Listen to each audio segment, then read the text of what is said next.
भवन्तः जानन्ति एव यत् केन्द्रीयसंस्कृतविश्वविद्यालयस्य मुख्यालयस्थशोधकेन्द्रेण इयं सप्तदिवसात्मिका कार्यशाला आयोजिता वर्तते। महोदय, अहं सविनयं प्रार्थये यत् कृपया पादपप्रदानेन आचार्याणां प्रोफेसर् रामसलहे द्विवेदी महाभागानां स्वागतं कुर्वन्तु इति।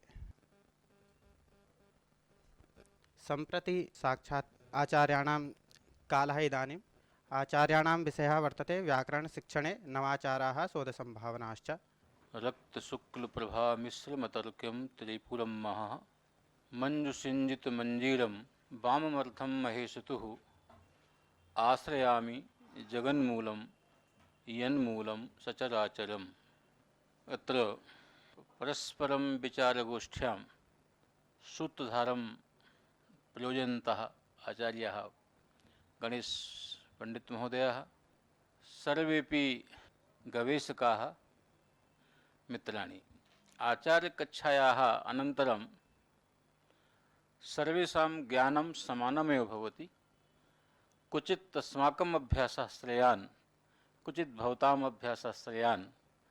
अतः सर्वं सम्भाषणेनैव परस्परं विचारक्रियया यत् नवीनम् उत्पाद्यते, किमपि तत् नवीनम् उपलभ्येत् इति धिया यत् प्रयासः क्रियते, स एव अयं प्रयासविशेषः गोष्ठीरूपेण इदानीम् उपस्थितः। तत्र व्याकरणस्य विषये कियन्तः नवाचाराः इदानीं सम्भवन्ति। तत्र गवेषणाभिः के नूतनाः पन्थाः, यद्यपि व्याकरणविषये कश्चित् नूतनः पन्था इति वक्तुं साहसमेव, परन्तु ये सिद्धान्ताः सन्ति तेषाम् अन्यथा प्रकारेण इदानीं पर्यन्तं बोधः जातः। अद्य वयं कथं बोधं पश्यामः, एवं प्रकारेण विमर्शः यदा अनुष्ठीयते तथा इति सिद्धस्य विमर्शः एव भवति।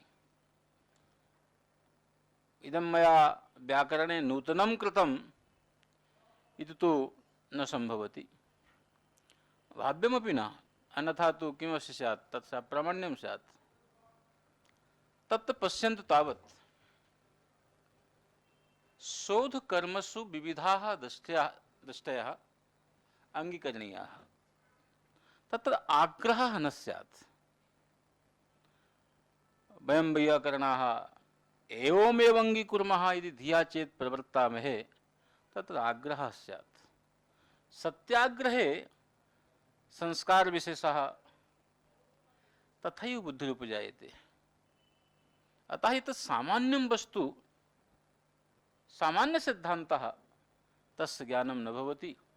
सत्यपि ज्ञाने आत्मपक्षतया तस्य प्रतिपादनं क्रियते, अतः तस्य आग्रहः न करणीयः। वस्तुसाक्ष्यैः परम्परया च, कदाचित् परम्परा न हेया, आचार्याणां परम्परा, आचार्याणां वचांसि तत्सापेक्षमेव अस्माकं चिन्तनं स्यात्, तस्य प्रामाण्यम्। अन्यथा आचार्यनियमान् न तिलङ्घ्य यदि वयं चिन्तयामः, तस्य प्रामाण्यं न भवति। विचारयन्तु तावत् व्याकरणं, संस्कृतस्य व्याकरणमस्ति, अस्तु भवतु, सर्वत्र भाषासु व्याकरणानि भवन्ति। काचिदपि एवं भूता भाषा नास्ति यत् व्याकरणं न चिन्त्यते, न कल्पितं। व्याकरणं किं कल्पनाविशेषः, तत् वास्तविकं न भवति। उपायविशेषः, कल्पनाविशेषः व्याकरणम्। कल्पनया समनुसृतसंस्कारः व्याकरणम्। अतएव पश्यन्तु तावत् व्याक्रियन्ते इत्यस्य व्युत्पत्तिः किं क्रियते, व्युत्पाद्यन्ते। तत्तु स्वर्गबलात् क्रीधातु ज्ञानार्थकः, न तदुत्पत्त्यर्थकः। अतः व्याक्रियन्ते इत्यस्य व्युत्पत्तिः व्युत्पाद्यन्ते इति व्युत्पत्तिविशेषः, व्युत्पत्तीनां शब्दप्रयोजनानां कश्चित् नियमविशेषः, संस्कारविशेषः व्याकरणम्। ज्ञान विशेषः बुद्धि विशेषः व्याकरणम्। या तस्य व्याकरणस्य मुख्यं प्रयोजनं लघ्वर्थमेव, अन्यत्तु सर्वम् औपचारिकं। लघ्वर्थम असंदेहार्थमपि इति मुख्यं प्रयोजनं। सर्वत्र भाषासु व्याकरणानि भवन्ति, भाषाः अग्रे अग्रे चलन्ति, तत्पृष्ठं व्याकरणम् अनुधावति। इदं व्याकरणमात्रं भवति भाषाविज्ञानं। परन्तु इदं व्याकरणं न केवलं व्याकरणम्, अनुशासनम्। इयं भाग्यवती भाषा या व्याकरणम् अनुशासनरूपेण अंगीकरोति। अन्याः भाषाः व्याकरणम् अनुशासनरूपेण अंगी न कुर्वन्ति। अतः तासां भाषाणां प्रवाहः अग्रे गच्छति, विकृतयः संजायन्ते। भवन्तु नाम विकृतयः, यत्र यत्र विकृतिः स्यात् तासां विकृतीनां यदि व्युत्पत्ति विशेषः संस्कार विशेषः चिन्त्यते तदेव व्याकरणं भवति। अतः रूपाणि परिवर्तन्ते परिवर्तन्ताम्, परन्तु अत्र न। तत् कारणं किम्? अत्र कारणं किं पश्यन्तु। यदि एवं स्यात् तर्हि शब्दस्य प्रामाण्यं न भवेत्। शब्दस्य प्रामाण्यं न भवेत्। अयं शब्दः इदानीम् एवं रूपे अस्मिन् अर्थे, कालान्तरः अन्यस्मिन् रूपे अन्यस्मिन् अर्थे। ततः यदि अर्थव्यभिचारी शब्दः स्यात् तदा तस्य किं प्रामाण्यं? प्रामाण्यं भज्येत्। शब्दप्रामाणिकाः वयं। वेदास्माकं परमं प्रामाण्यम्। अतः तस्य शब्दस्य प्रामाण्यस्य संरक्षणाय अस्माकं यद् व्याकरणं किं कृतं? तदनुशासनम्। शब्दानुशासनस्य कानि पुनः प्रयोजनानि इति प्रश्नम् उक्त्वा, प्रश्नः शब्दानुशासनस्य पुनः कानि प्रयोजनानि इत्युक्त्वा अग्रे कथति तस्माद् अध्येयं व्याकरणम्। येन शब्देन प्रश्नः तस्यैव प्रयोजनं वक्तव्यमासीत्, परन्तु एवं न उक्तमासीत्। कानि पुनः शब्दानुशासनस्य प्रयोजनानि इत्युक्त्वा अन्ते वदति तस्माद् अध्येयं व्याकरणम्। अतः आचार्यस्य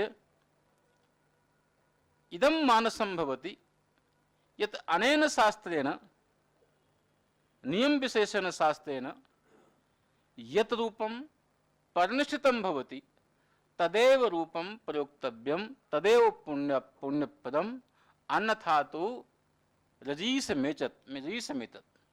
तत्र हेलाराजः स्वपग्व्याख्यायां, भर्तृहरिः स्वपग्व्याख्यायां लिखति, रजीसमेतत् वाचा संस्कारहीनः शब्दः। यथा इक्षुखण्डः भवति, तस्य रसः निस्सार्यते, तदवशिष्टं रजीसम् उच्यते। तस्य रसः न भवति, केवलं शुष्कं भवति, उच्छिष्टं भवति, अपद्रव्यं भवति। तथैव संस्कारहीनः शब्दः वाचः रजीसमेतत्। कथमिति चेत् साधु शब्दे एका पुण्यतमा ज्योतिः राजते। तस्याः साक्षात्कारः परमं अत्यन्तं श्रेयसे भवति।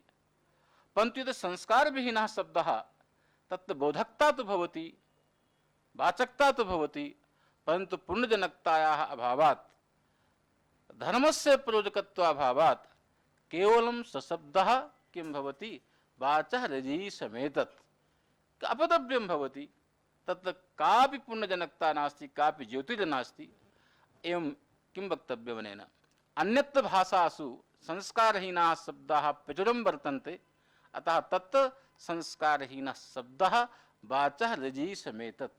स्वपग्वाक्यं तस्य स्वपग्कृतः अपि इदं मूलं वाक्यं नास्ति, प्रातिसाख्यवाक्यं किञ्चित् ब्राह्मणग्रन्थस्य आरण्यकग्रन्थस्य वा इदं वाक्यम्। अतः वेदवाक्येन यदि प्रामाण्यं क्रियते तस्य प्रामाण्यं कदापि न हीयते, तस्य अच्छुन्नं प्रामाण्यं भवत्येव। अतः संस्कारहीनः वाचः संस्कारहीनः रजीसमेतत् वाचः संस्कारहीनः शब्दः इति ध्येयमेव। तस्मात् अस्माकं व्याकरणं किं रूपम्? अनुशासनरूपम्। अस्माकं व्याकरणं किं रूपं? व्याकरणरूपं। व्युत्पत्तिसाधकत्वात्।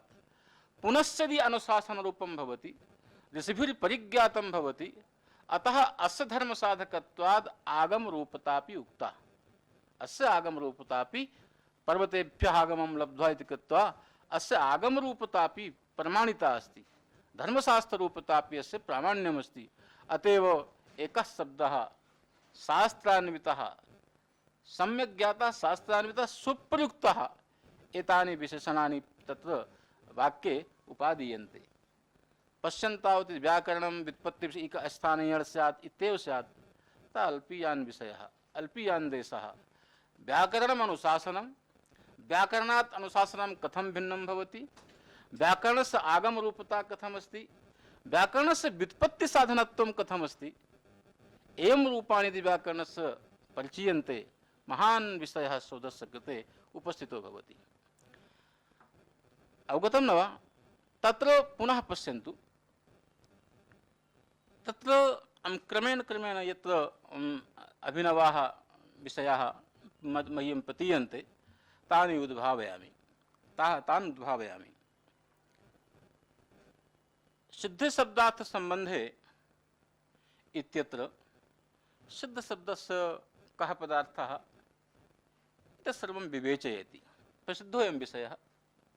पुनः आचार्यः वदति एन महता कंठोघेन सिद्धिति शब्दः उच्चारितः तेनैव नित्यमिति कथं न उच्यते। नित्य सिद्ध शब्दः नित्यपर्यायः, तत् विवेचने महान् क्लेशः।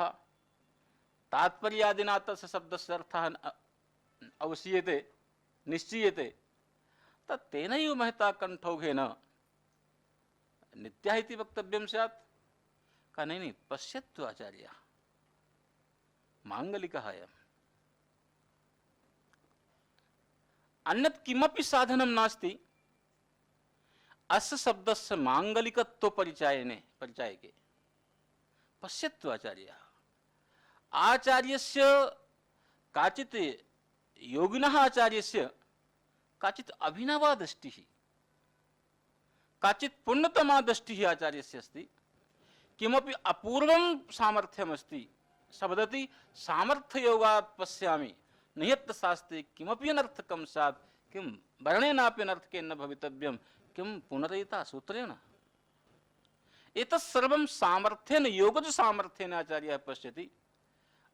अतः पश्यतु आचार्यः, शब्दस्य तु ज्ञानाति तु आचार्यः न वदति, पश्यत् प्रत्यक्षम् अवलोकयति आचार्यः, प्रत्यक्षं ज्ञानं साधयति आचार्यः। अतः तत्र योगिनां सामर्थ्यमपि शब्दराशिषु बहुधा निक्षिप्तं भवति।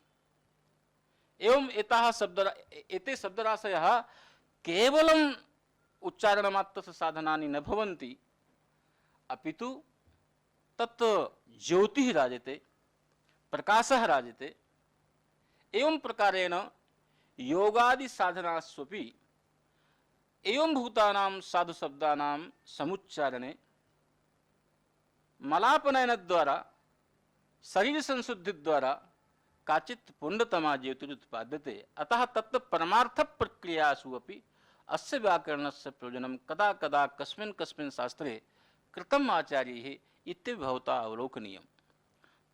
अहम् एवं वदामि, व्याकरणे विज्ञानमस्ति न वा, व्याकरणे इतिहासः अस्ति न वा, व्याकरणे पाकक्रिया अस्ति न वा, व्याकरणे कृषिक्रिया अस्ति न वा, व्याकरणे वस्त्रप्रक्षालनस्य साधनानि सन्ति न वा, पाणिनेः मातुः यदा पाणिनिः उत्पन्नः तस्य शाटकस्य किं रूपम् आसीत्, तस्य केशाः कथम् अभूवन् इति किं विचारणा क्रियते। इति अस्माकं व्याकरणस्य विषयः एव नास्ति।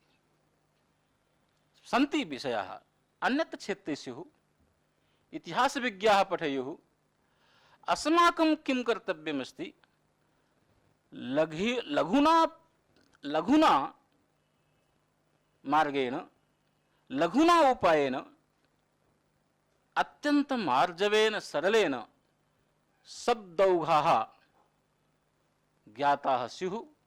तदर्थं कश्चित् लघु उपाय विशेषः यदि भवति तदेव व्याकरणम् अनुष्ठीयते। तदनुसारी तद्व्याकरणम् अनुशासनं मत्वा शब्दाः प्रयुज्यन्ते। ते च शब्दाः अस्माकं परमं श्रेयसे कल्प्यन्ते इति काचित् अवधारणा अस्माभिः करणीया अस्ति। अन्यथा तु व्याकरणस्य शास्त्रस्य पाणिनेः व्याकरणशास्त्रस्य सम्यक् ज्ञानं भवितुं नार्हति। तत्र विषयाः सन्ति, सूत्राणि, तेषां व्याख्यानं, तत्र बहवः ग्रन्थाः सन्ति। इदानीं प्रायशः उपलभ्यन्ते, केचन पाण्डुलिपौ वर्तन्ते, केचन इदानीं नवीनाः इति कृत्वा आयान्ति, परन्तु विषयाः प्रायशः सर्वत्र समानमेव।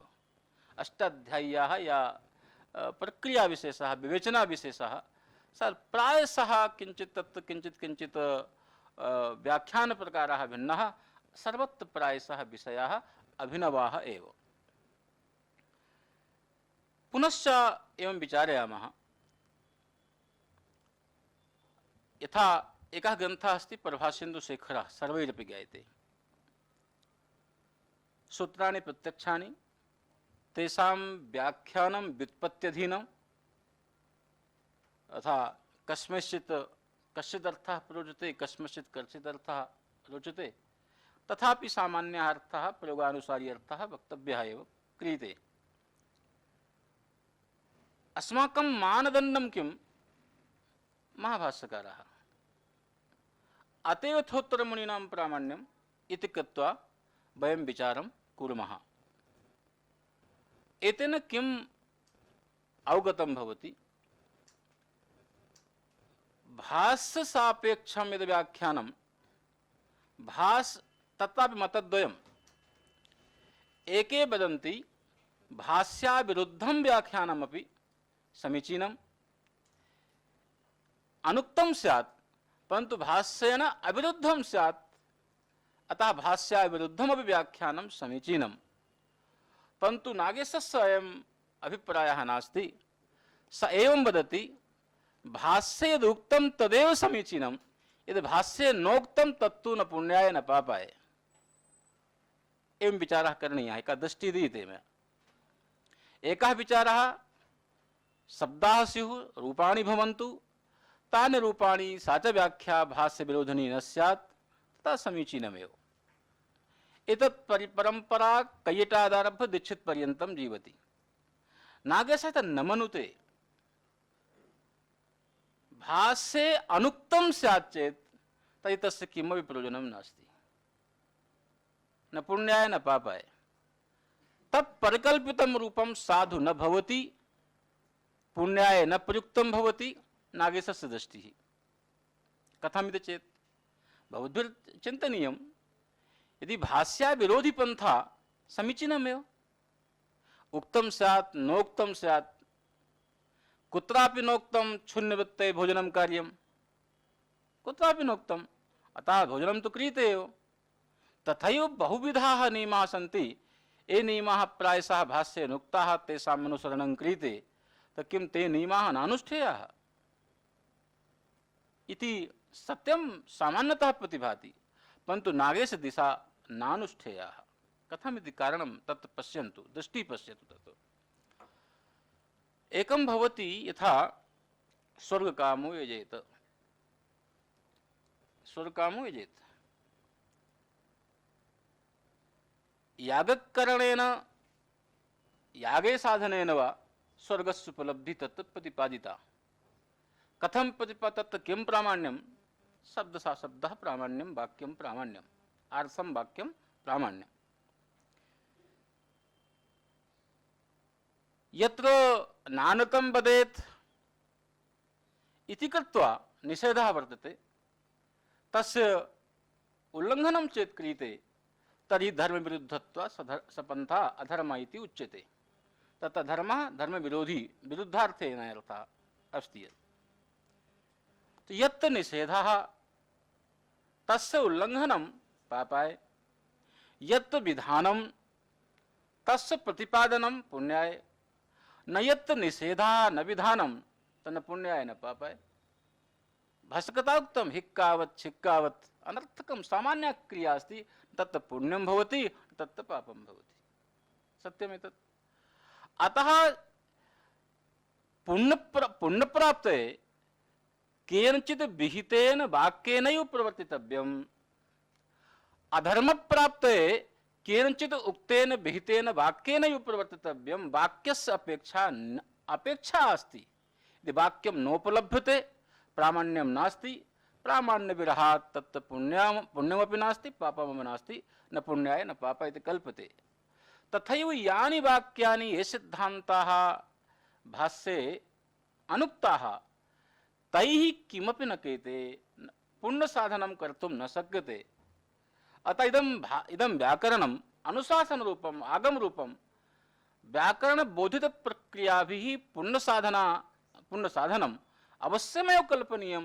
तत् पुण्य साधन विरहात् आचार्यानुक्तत्वात् पुण्य साधन विरहात् किमपि फलं भवितुं पारलौकिकं किं फलं भवितुं ज्योतिः प्राप्ते किमपि फलं भवितुं नार्हति इति धिया यत्किमपि वक्तव्यं तद् आचार्योक्त वाक्यैरेव तस्य प्रतिपादनं कर्तव्यम्। अन्यथा तो भावत्कं स्यात्, असामर्थ्यं वाक्यं स्यात्, विकलं वाक्यं स्यात्, विकलानां वाक्यानां प्रामाण्यं न भवति।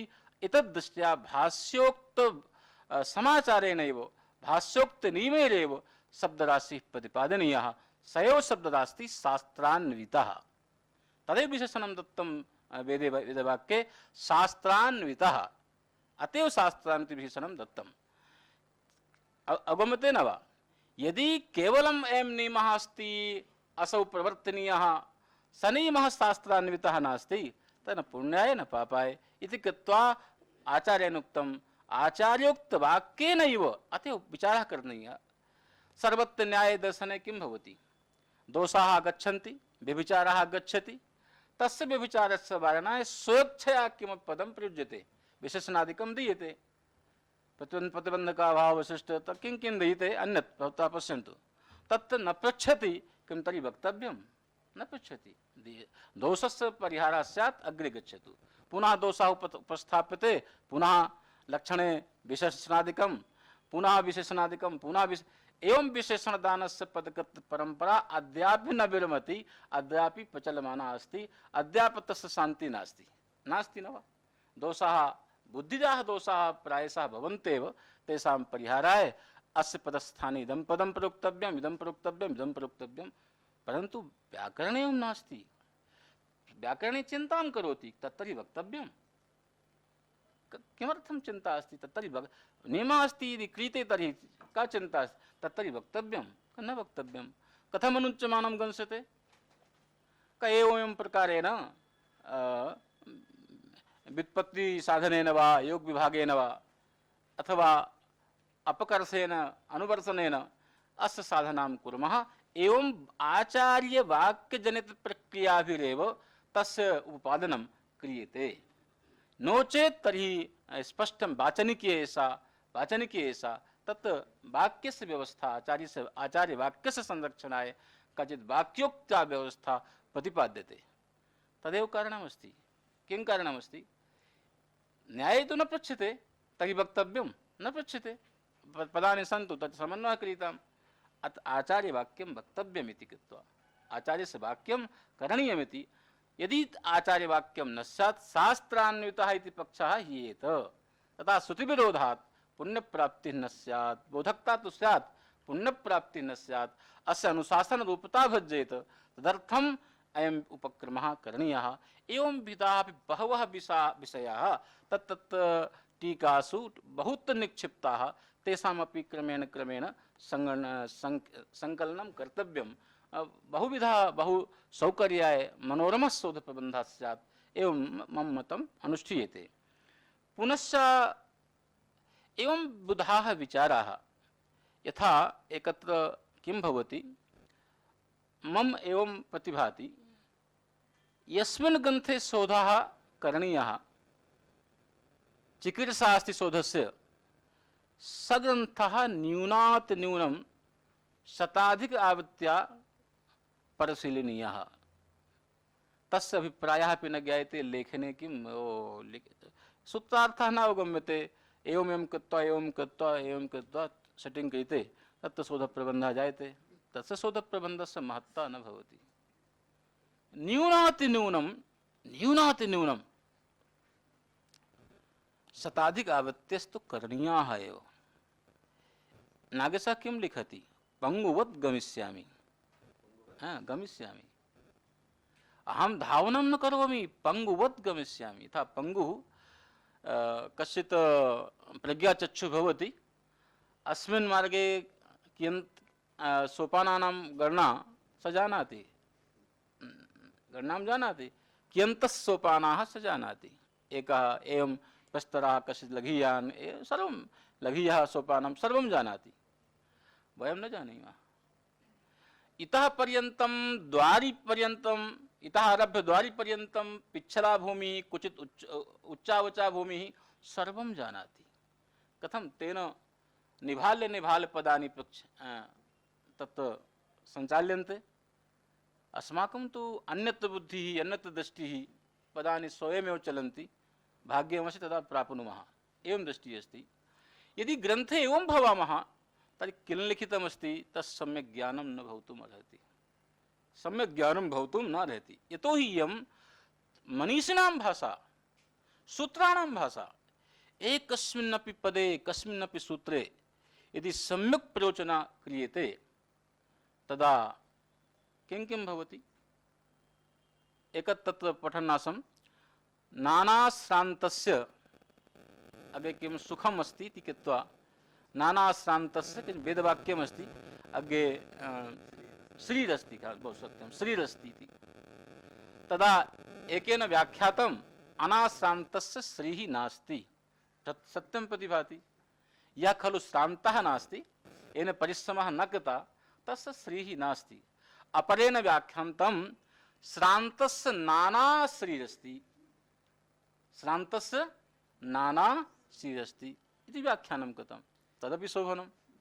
परन्तु अत्रापि विचारणा कर्तव्या, कस्मिन् तत्र अवलोकनीयम् अर्थभेदः।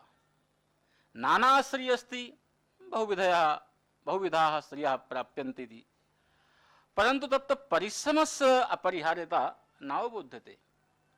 परन्तु अनाश्रान्तस्य श्रीः नास्ति इति कृत्वा यदि विचार्यते नयद्वयेन, कश्चित् परिश्रमं प्रति दृढीयानर्थः उत्पद्यते। यदि परिश्रमः न क्रियते तदा श्रीः न भविष्यति। अतः परिश्रमस्य दार्ढ्यं तत्र प्रतिपाद्यते। भवतु नाम श्रान्तस्य नाना श्रीः अस्ति, भवतु नाम अर्थः समीचीनः, परन्तु यो हि अर्थः आचार्यस्य अभिप्रेतः, तत्र परिश्रमस्य महत्त्वम् आचार्यः प्रतिपादयन् अस्ति, तदा सार्थः अस्मिन् व्याख्याने नानुष्ठीयते, नायाति। एकं तत्र भवतां कृते अहं सूत्रेषु कथं विचारणा करणीया, तत्र कथं कथं तत्र विषयाः तत्र निक्षिप्ताः सन्ति, यथा अहं वदामि। अहं पुनश्च वदामि, सूत्रव्याख्याने इदानीं व्याकरणश्चर्चा भवति, अतः व्याकरणम् एव अङ्गीकरणीयं। सूत्रव्याख्याने भाष्यं कदापि न हेयम्। कथमिति चेत् तत्तु लिखितमस्ति, असन्दिग्धानुष्ठानसिद्धर्थे शास्त्रे। शास्त्रस्य किं प्रयोजनम्? असन्दिग्धमनुष्ठानं सम्पन्नं स्यात्। यदि शास्त्रेणापि संदिग्धमनुष्ठानम् उत्पद्यते, शास्त्रस्य किं प्रयोजनम्? अतः असन्दिग्धानुष्ठानसिद्धर्थे शास्त्रे आचार्योच्चारेण जनितस्य संदेहस्य निवृत्ते, जनितस्य संदेह, कदाचित् संदेहः जातः, आचार्यस्य एवं भूतम् उच्चारणं सम्पन्नं, तेन उच्चारणे यदि संदेहः उत्पद्यते, व्याख्यानात् अतिरिक्त निमित्तानपेक्षत्वं, व्याख्यानात् अतिरिक्तं कश्चित् अन्यस्य निमित्तस्य आश्रयणं न करणीयं, व्याख्यानमेव करणीयम्। अत्र व्याख्यानं रूढम्। व्याख्यानमिति पदेन महाभाष्यं, महाभाष्यमेव पतञ्जलि कृत विवेचनाय तत्र व्याख्यानम्। अन्यत्र व्याख्यानं पदच्छेदः सर्वैः अपि कीयते, तत्तु एतद्द्वारेणैव कीयते। अतः सर्वत्र शब्दव्युत्पत्तौ शब्दचिन्तने इदमेव संरक्षणीयं, भाष्यमेव करणीयम्। एकं सूत्रमस्ति, संबोधने च। तत्र वृत्ति अस्ति, इह प्रथमा स्यात्, इह प्रथमा स्यात्। एकां टीका कुर्वन् आसन्, नागेशेन लिखितम् इह वर्तमानादित्यर्थः।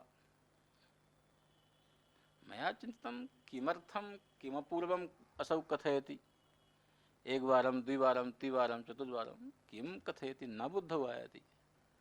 पुनश्च बहुआमीडने सति इह प्रथमा स्यात् माने संबोधने अर्थे प्रथमा स्यात् प्राचां मतं स कथयति समीचीनं इह वर्तमानात् माने संबुद्धौ वर्तमानात् प्रातिपदिकात् प्रथमा स्यात् तेन इदमेव लिखितम् इह वर्तमानात् इत्यर्थः। एकमेव पदं प्रक्षिप्तं तस्य मते द्योतकता प्राचां मते वाचकता अयं विचारः द्योतकवाचक विचारः आगतः। 10 पृष्ठानि लिखन्तु तत्र प्रमाणानि तत्र उपस्थापयन्तु कथं द्योतकता अस्ति कथं वाचकता ताने तत् वाक्पदीयं तस्य जानीहि देदोत् इत्यादि क्रियायाः अध्याहारः बहु प्रपञ्च एकस्मिन्नेव वाक्ये महान् शोधप्रबन्धः सम्भवति। अतः महान् शोधप्रबन्धः सम्भवति तेनैव कृतम्। एवमेव तत्त्वशास्त्रेषु आचार्यवाक्येषु अत्यन्तं गूढानि पदानि सन्ति। तेषां पदानाम् अवलोकनं पङ्गुगत्या करणीया, धावन् न करणीयम्। सिंहावलोकनेन तत्र गति न स्यात्। किमत् तत्र कारणं विवेचनाभिः तत्र पङ्गुगत्या यदि भवन्तः भवन्ति प्रचलन्ति तदा किं भवति सौष्ठवं भवति। एकं पश्यन् तावत् पुनश्च अहं वदामि। एकं सूत्रमस्ति येन विधिस् तदन्तस्य प्रसिद्धं सूत्रमस्ति। तस्य व्युत्पत्तिः कृता विवरणं दत्तं विशेषणं तदन्तस्य संज्ञा स्यात् इति विशेषणं दत्तम्। अत्र कियान् विषयः महान् विषयः आचार्येण उपस्थापितः तथा विचारणा भवति इति विशेषणम् इति येन इति पदस्य विशेषणं को अर्थः कथम् अर्थः। प्राचीनाः लिखन्ति येन इति करणे तृतीया। करणस्य पारतन्त्र्यं स्पष्टं यद्यत् करणं भवति तस्य करणस्य पारतन्त्र्यम् अत्यन्तं स्पष्टमेव। करणस्य स्वातन्त्र्यं कदापि न अवलोकितं। रामेण बाणेन हतो वाली बाणः परतन्त्र एव। सर्वत्रापि कर्णस्य पारतन्त्र्यम् अबाधितम्। एवं प्रकारेण विशेषणस्यापि पारतन्त्र्यम् अबाधितमेव। अतः पारतन्त्र समान धर्मेण तस्य विशेषणस्य पारतन्त्रस्य विशेषणे लक्षणा।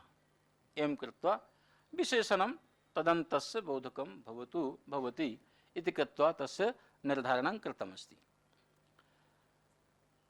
परन्तु सत्यम् अयमेव अर्थः सर्वेषां ग्राह्यः।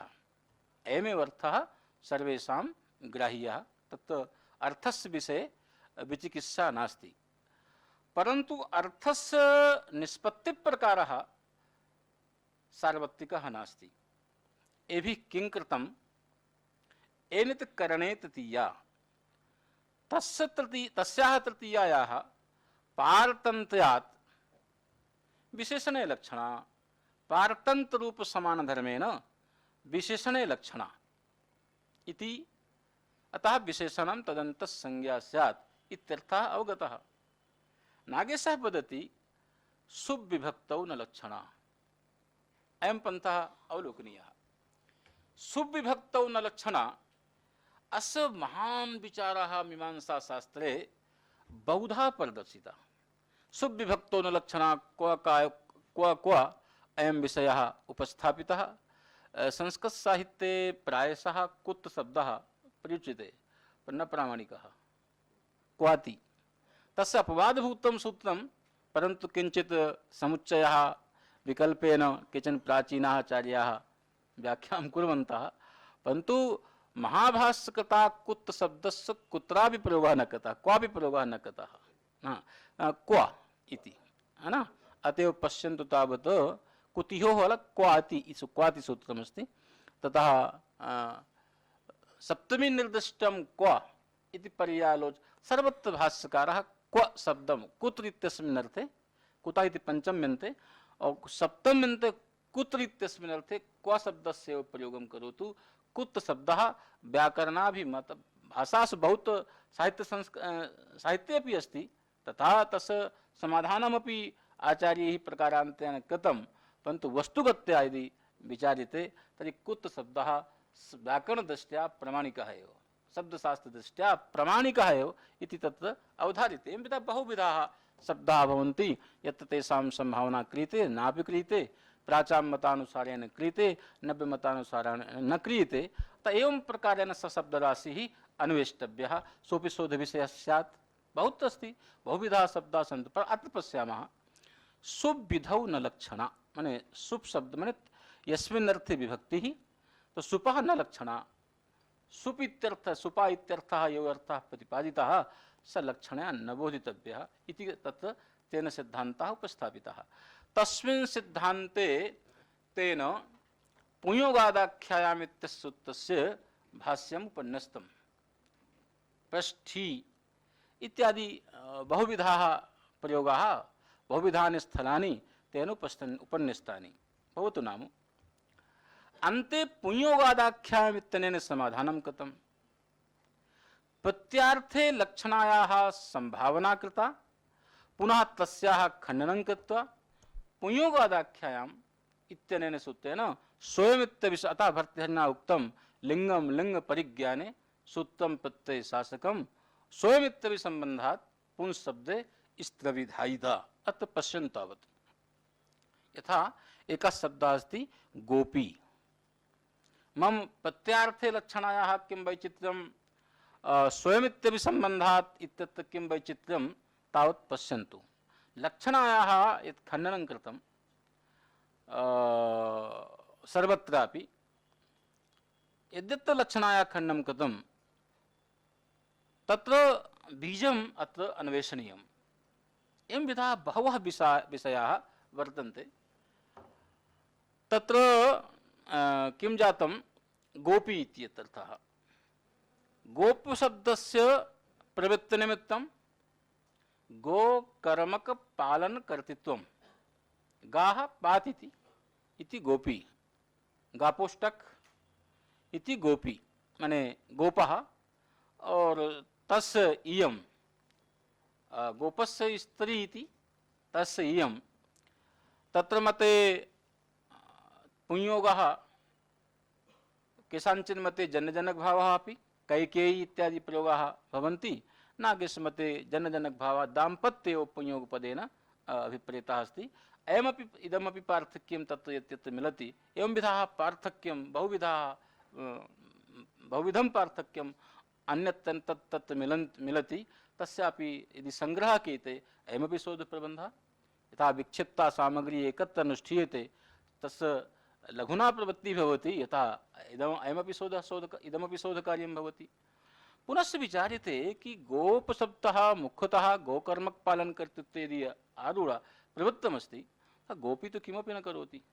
पर्यङ्कात् अधस्तः अधस्तनेतपि पदं न धत्ते, सदा पर्यङ्के राजते, पर्यङ्कात् अधस्तने पदं न किमुति गोमयाय गोमूत्र संग्रहे तस्य प्रवृत्तिरेव नास्ति, तथापि गोपी कथम् उच्यते। आचार्यः आचनोति इत्यादि व्युत्पत्ति प्रदग्धाः, तस्य महिला भवति, अक्षरमपि न जानाति, आचार्यणी इति कृत्वा उच्यते, है ना। एकदा कश्चित् गृहे दूरभाषा आगतः कि डॉक्टर साहब अस्ति, का डॉक्टर न बसति मास्टर बसति, है ना। स उक्तवती डॉक्टर न बसति यत् मास्टर बसति। ज्ञातं न वा, डॉक्टर यदि PhD कृते डॉक्टर साहब अस्ति तद् उच्यत्वा सा पूछे कि डॉक्टर कथम् उच्यते, अत्र मास्टर बसति, डॉक्टर तो नास्ति अस्ति, ज्ञायते।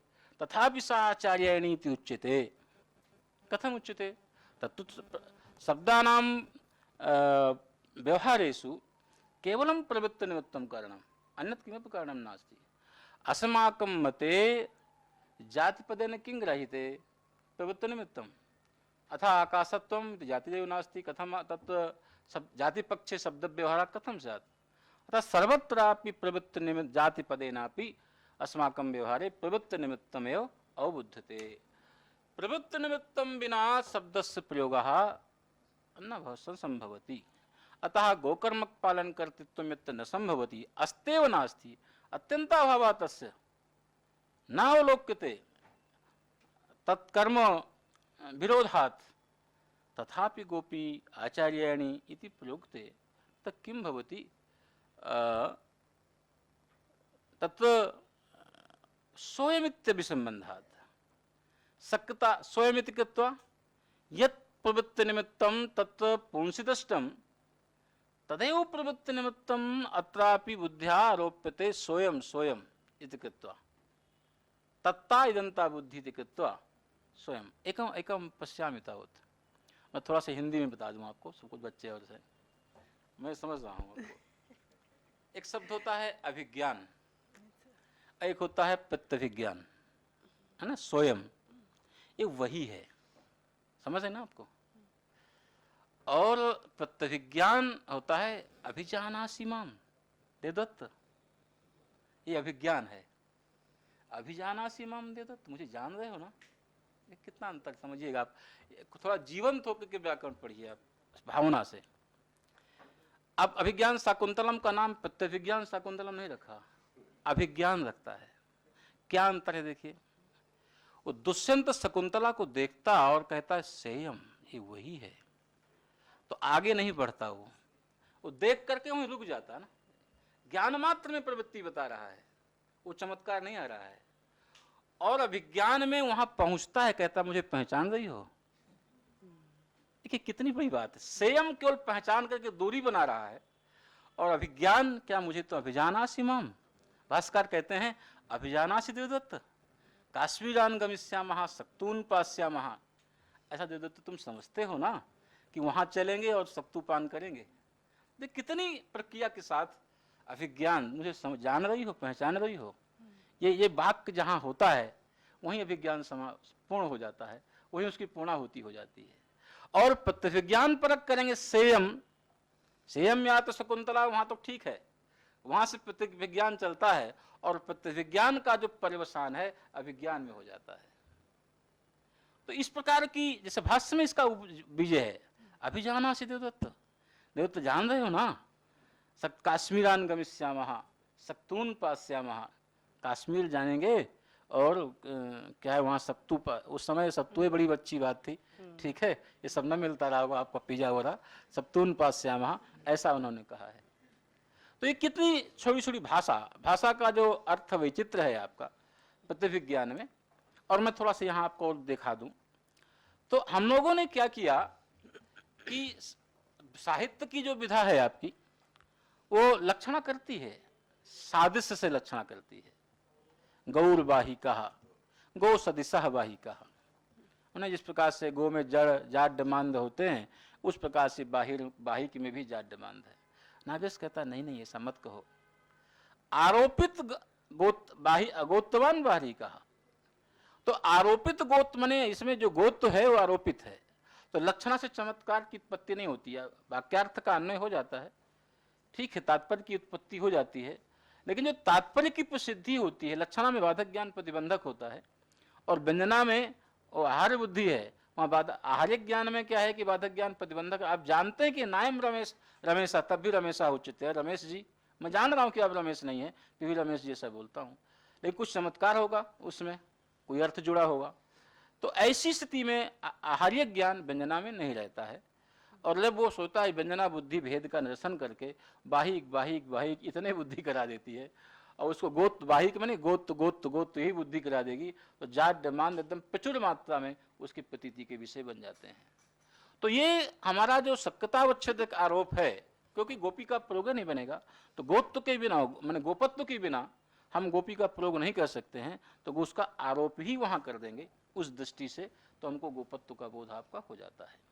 एक चीज और प्रयोग देखिए, बताता हूं मैं आपको, क्योंकि मेरा ये मानना है कि शब्द शास्त्र को, यहाँ कुछ साहित्य के विषय हैं, कोई विद्यार्थी है ना, हैं, एक श्लोक है आपका, मैं थोड़ा सा चर्चा करता हूँ आपके साथ, आपका मन भारी ना हो। व्याकरण, तो व्याकरण के लिखा कष्टम व्याकरणम दुखम लिखा है, भाष्यकार लिखते हैं, हाँ भाष्यकार लिखती व्याकरणम दुखम व्याकरणम कष्टम, फिर लिखता है व्याकरणम तपः, क्योंकि तपः कष्टम भवति तपः दुखम, तपः इति कृत्वा कष्टम बिना तपः न भवति न, अतः व्याकरण दुखम व्याकरणम कष्टम, भाष्यकारः लिखति। तस्य तत्रापि रसः अस्ति, परन्तु किञ्चित् सति परिश्रमे, सति ज्ञाने अन्यथा तो तेन साधनेन विचारं कुर्मः।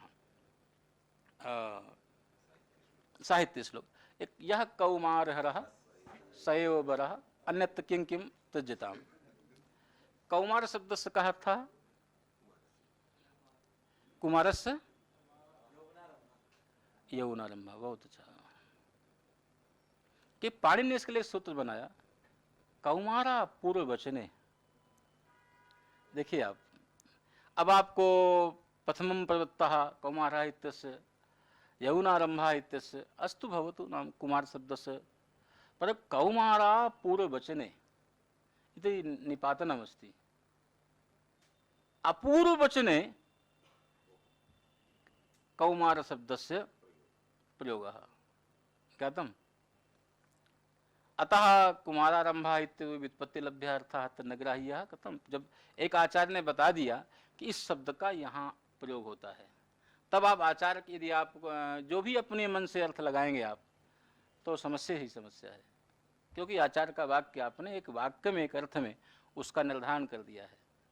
अपूर्व वचने अपूर्व इत्यर्थः, तो यह कौमार हरः मम अपूर्वस्य हरः इत्यर्थः ज्ञातं वा। सर्वेपि टीकार्थाः लक्षणया व्यत्यास प्रसादिताः है ना। ये टीका की अपेक्षा ये अर्थ आपको नजदीक जा रहा है कि नहीं जा रहा है, ये कौन करेगा भैया, कौन करेगा, वो कौन करेगा नहीं। और देखिए कोई ऐसा नहीं कि हम बना कह रहे हैं, पाणिनि का सूत्र है आपका, और कितना अनुकूल बैठ जा रहा है, नहीं बैठ जा रहा है आपका। तो चलो एक श्लोक फिर देखते हैं हम लोग। क्या है कि एक और देखिए बताता हूं। मुनयः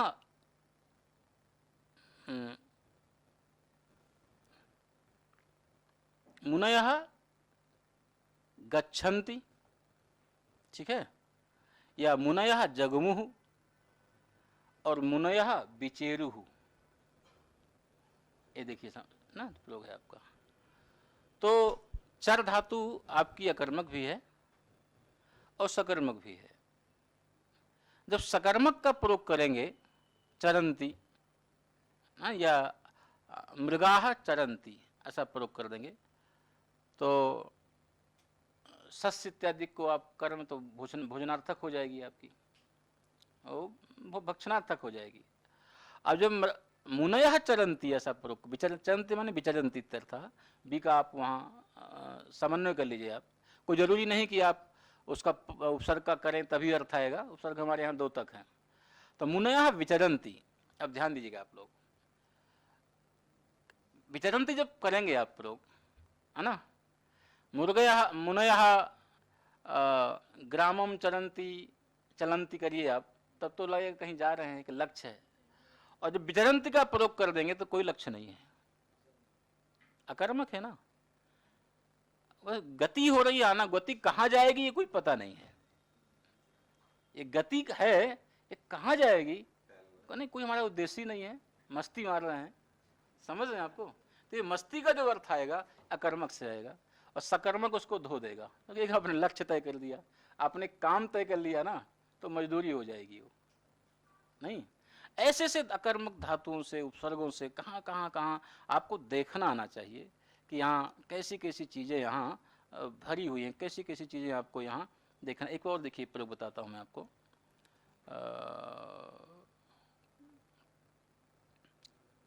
चलो बहुत नहीं, चलयन सहस्री एक भागवत ने प्रयोग किया। ये उस समय का प्रयोग है कि जब वो जय विजय आदि उनको भगवान को सनकादियों को श्राप दे देते हैं, कोलाहल होता है, तो सहस्री अन्वेषणीय चरणौ चलयन सहस्री ही, जो चरण हैं वो अन्वेषणीय हैं, ऋषि योगी मुनि उनकी अन्वेषणा करते हैं, फिर भी वो चरण इस समय श्री जी के साथ हैं, लेकिन दुर्भाग्य क्या है वो चलन नहीं है, चलयन है।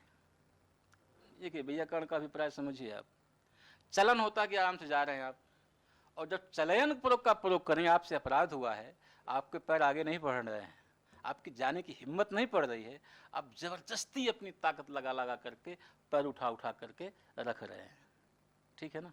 एणिच का अभिप्राय समझ में आ रहा है कि नहीं आ रहा आपको।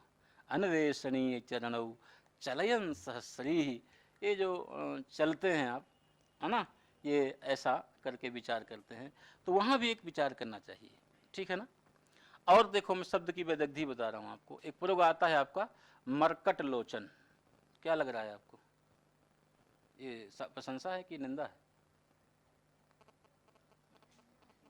साफ साफ लग रहा है, इसमें देरी, इतनी देरी क्यों लगा रहे हैं आप? अरे बा, मरकट लोचने लोचने यस, क्यों मरकट लोचने, मैंने बंदल जैसी आंख वाला है, मैंने प्रशंसा की निंदा है? हैं? हम बताओ, संकोच क्यों करते हैं आप? तो निंदा ही है। अब देखो इसको वैयाकरण को बनाना है अपने पक्ष में, तो वहाँ लिखते हैं आचार्य श्रीधर, कटाक्षेण स्तौति, है ना, लिखा कि मर्कटेषु चपल बुद्धिस्वपि लोचनः कृपा दृष्टिर यस्य समर्कट लोचनः। मर्कटेषु अस्मादिशेषु भोगवस्सु परम विलासिस्वपि यस्य लोचनः कृपा कटाक्षः समर्कट लोचनः शिवः। समझ गए आप? माने हम जैसे भोग विलासियों पर भी जिसकी लोचन है, दृष्टि है, कृपा कटाक्ष है, वो आपका मरकट लोचन है। क्यों जी, ये समझ में आई आपको? ये वैयाकरण के हाथ में है, शब्द का जाम कैसे ले, शब्द का खून कैसे पी ले, ये वैयाकरण की प्रवादत है आपकी। नहीं, समास बड़ा धोखेदार होता है, बहुत धोखा देता है, बहुत समास जहां करके बोलना है। वो बत्तासुर क्यों मारा गया? समास में तो मारा गया क्या है? नहीं मारा गया। थोड़ा सा अगर समास नहीं बोला, यही होता ना कि जो है इंद्रस शत्रु कह देता, समस्या खत्म हो जाती। एक मैं रोचक कहानी में चलता हूँ, बंद नहीं करूँगा आप लोगों को, 2 मिनट के लिए मैं ये सब ये दिया है आपको। एक आचार्य जी थे, तो उनके यहाँ एक महात्मा के यहाँ पढ़ाते लिखाते थे, बड़ा काम करते थे। तो उनका रजिस्टर में नाम, विद्यालय में ग्रांट आ गई, पैसा मिलने लगा, तो ऊपर लिखते थे प्रथमाचार्य प्रथमाचार्य प्रथमाचार्य। अब झगड़ा हो गया तो नीचे लिख दिया प्रथमाचार्य। तो उन्होंने कहा कि प्रथमाचार्य लिखते हैं, नीचे लिख दिया। कहे जब तक अनुकूलता थी तो प्रथमश्चासौ आचार्य था, और लड़ाई तो प्रथमा यह आचार्य प्रथमाचार्य हो गया। प्रथमा में कक्षा 8 है ना, 8 का मास्टर बना दिया उसको। तो समाज में बड़ी विचित्रता है, ठीक है। तो इसलिए जहाँ जहाँ एक से कई 2 4, या कहते हैं विधि शब्द किम किमर्थम, लिखा ना कि जो स्थान विधव अनल विधव, तो विधि क्यों का सर्व समासार्थ लाभार्थम, एक शब्द जोड़ना है, चाहे बीच में जितने लोग करो, वो दिखाई थोड़ा पड़ रहा है। तो ये भी जहाँ जहाँ इस प्रकार की सामग्री होती है वो विषय आपका माना जाता है। एक उदाहरण में आपको पुनः चलते हैं उसी शास्त्र के संदर्भ में। तो हमने तय किया कि सक्यता अवच्छेदक आरोप लक्षणा है, ठीक है। उन लोगों ने कहा कि नहीं, सादृश्य इत्यादि के लक्षणा है। उसके तमाम बीज देखे, बहुत से 5 7 10 लक्षण लक्षणा के मिलते हैं। उसका एक विचार अलग भी साहित्यों में जगह जगह है, हमारे शास्त्रों में, व्याख्या ग्रंथों में। एकत्व तो नहीं है, मंजूषा इत्यादि ग्रंथों में उसका संकलन भी किया है, अन्यत्र बीज रूप में निक्षिप्त है। इस प्रकार के बीजमय वाक्यों का जहाँ आप संकलन करते हैं, वो भी आपका एक समाज के प्रति उपकार होगा। समाज के प्रति उपकार का ही शोध है, काम नाम, दूसरा नाम क्या है, शोध है। आपको हम सम्मानित दृष्टि की समाज के प्रति उपकार करके इन्होंने किया है, हम आपको कुछ दे नहीं सकते हैं, फिर भी आपकी दक्षिणा के रूप में आपको डिग्री दे देते हैं। यही नहीं हमारा अभिप्राय है। मैंने आपने जो ज्ञान के, किसी बहुत अच्छे व्यक्ति ने कहा था कि अनंत अपव्यय करने के बाद भी थोड़ा सा ज्ञान मिल जाए, वो अपव्यय सदव्यय माना जाता है। इसलिए थोड़े ज्ञान के लिए भी, अब आपके 50 पेजों में एक वाक्य भी इतना अच्छा है तो उसको हम पूरा सही मान लेते हैं। ये हमारी एक कोई उदारता नहीं है, हमारी कृतज्ञता है आपके प्रति, ठीक है। तो एक श्लोक देखते हैं, देखिए, कचतः त्रस्यति वदनम, याद होगा साहित्य वालों को, कचतः त्रस्यति वदनम वदनात् कुचमंडलम समुद्विजति मध्यात् बिभेति नयनम नयनात् अधरम त्रस्यति, नयनात् अधरम त्रस्यति। ये श्लोक है, देखिए आप इस श्लोक की अभिव्यक्ति पर देखिए थोड़ा से। कोई एक नायिका है, यहाँ साहित्य और व्याकरण दोनों का समन्वय देखिए कैसा बढ़िया है। एक नायिका है और इतनी उत्तम नायिका है, लज्जावती है, कि उसके कारण उसके पूरे शरीर में संकोच है आपका, ठीक है। तो संकोच की अभिव्यक्ति कैसे हो सकती है? तो उसका मुंह भी थोड़ा शर्मा रहा है, आंखें भी इसी से थोड़ा झुक रही हैं, ओंठ थोड़ा थोड़ा फड़क रहे हैं, और कमर में कंपन भी हो रहा है, वक्षस्थल भी थोड़ा सा कंपन युक्त है। तो कवि कहता क्या है, मैंने कवि क्या, वो समझाने के लिए है, कवि कोई मतलब उदाहरण बनाने में बहुत क्लेश हुआ होगा, ऐसा नहीं हुआ होगा, क्लेश हुआ होगा। मुझे लगता है पंडित दास जी का शायद उदाहरण है, ऐसा लगता है, जहाँ तक मैं समझ रहा हूँ उन्हीं का ऐसा, या किसी का और का होगा, प्राय देख लेना, शायद लग रहा है। कहता है कि कचतः तृष्यति बदनम, कच बाल, उस बाल से क्या है, बदन राहु, माने बदन, मुख चंद्रमा, ये डर रहा है। तो केस तो जड़ है, जड़ कर्तिक त्रास से जो इसमें तो त्रास पैदा नहीं होगा, तो केस में राहुत्व का आरोप करते हैं, राहुत्व आरोप। और कौन डरेगा? चंद्रमा, तो यहाँ मुख में चंदत्व आरोप करते हैं, ठीक है ना। और कचता बदनात्, ये जो बदन आपका है, मुख, ये चंद्रमा है, इस चंद्रमा से जो कुचमंडल रूपी चकवा चकवई हैं, या उनका विरह, चंद्रमा दर्शन से इनका विरह हो जाता है, तो इनको मुख को देख करके ये कंपन करते हैं।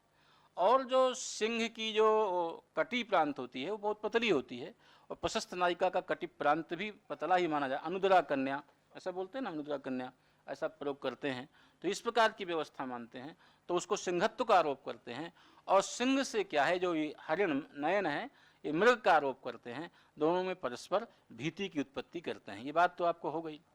अब हम ये विचार करें थोड़ा से, चाय पियेंगे? अच्छा, तो ठीक है, एक मिनट बस इसको समाप्त कर देते हैं, फिर आगे चर्चा करते हैं हम लोग। तो ये अब विचार करिए कि हमको क्या करना चाहिए। कच से, कच है तो कच में हमको कच से राहु की लक्षणा करनी चाहिए, है ना। लेकिन कचत्व सक्यतावच्छेद क्या है कच में, तो राहु में कचत्व आरोप करना चाहिए ना। लेकिन यहाँ लक्ष्यता, लक्ष्य क्या है? राहु। तो कच में लक्ष्यतावच्छेदक राहुत्व का आरोप कर देते, उल्टा है। सब जगह लक्ष्यतावच्छेदक का यहाँ आरोप कर दिया जाता है। तो इसलिए एक विचार और भी किया कि क्वचित लक्ष्यतावच्छेदको भी लक्षणा, सक्यतावच्छेदक लक्षण, लक्ष्यतावच्छेदक भी लक्षणा है। यद्यपि पंडित राज ने रूपक स्तर में लक्षणा स्वीकार ही नहीं किया। तो इस प्रकार के भी बहुत से श्लोक की, काव्यों की, पदों की व्याख्या में बहुत सी सामग्री पड़ी हुई है, आप उसका भी अध्ययन कर सकते हैं, ठीक है। अब चाहे जिस अवस्था में, क्योंकि द्रव्य है, इसका प्रयोग करेंगे शब्द के साथ, जो मंत्र विज्ञान के साथ कुछ, चूंकि उसमें जो ये तो सब एक बार निष्फल हो सकते हैं, उसका प्रयोग किया गया निष्फल नहीं होता है। तो उसको थोड़ा से लोगों ने गोपनीय रखा कि सबको यदि जानकारी मिल जाएगी तो सामाजिक व्यवस्था भंग हो जाएगी। और उसके लिए कुछ कंडीशन है, पवित्र रहना है, किसी परंपरा से जाना है, कैसे उसको कैसे आपको प्रयोग में लाना है।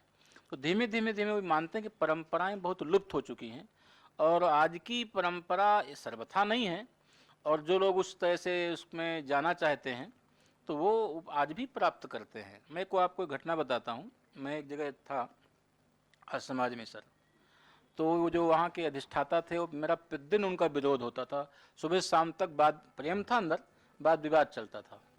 अब वो उनके सिद्धांत अलग थे, मेरे सिद्धांत अलग थे, कोई बात नहीं है। सारे जितने भी उन पीछे छोड़े थे वो कुंठित नहीं होते हैं, लेकिन सामान्य जन के जीवन में जरा सा भी कुछ दुख तो है बट कुंठा नहीं है। बट कुंठा कई बार दुख में भी आ जाती है, मतलब उसको मैं थोड़ा समझना चाहती हूँ। कुंठा वर्ड को हम कैसे डिफाइन करेंगे? मैंने आपको कुंठा वर्ड की क्या मतलब, अर्थ से तात्पर्य है ना, कि जो व्यक्ति उससे आहत होता है, उस आहत भाव को कैसे हटा देंगे, ये ना, यही मतलब है आपका? हटा देंगे से अधिक वो हमारी जैसे एनर्जी लेवल पे कितना हमारे लिए घातक हो सकता है, कैसे वो रुकावट बन जाता है, गांठ बन जाता है। तो कई बार उसको कहते हैं, गांठ भी कहते हैं। तो उसको मैं थोड़ा समझना चाहती हूँ। क्या बढ़िया है, बहुत अच्छा इन्होंने हृदय माने हार्दिक अभिव्यक्ति का प्रश्न पूछा है। इससे पहले मैं कुछ शब्द पर चर्चा कर लें, फिर अर्थ पर चर्चा कर लेते हैं। कुठी प्रतिघाते, प्रतिघात, घात तो ठीक है, लेकिन किसी ने पलट के जहां मारा है आपको, समझ रहे हैं आप, चला जा रहा है आपके पीछे पीछे उसके चले जा रहे हैं, जड़ के एक जापड़ दे दिया है, वो प्रतिघात कर दिया, तब उसके प्रति लगता है कि बड़ा गंदा व्यक्ति है। आपके मन में एक चीज़ बैठ जाती है कि ये तो व्यक्ति ठीक नहीं है। समझ रहे हैं?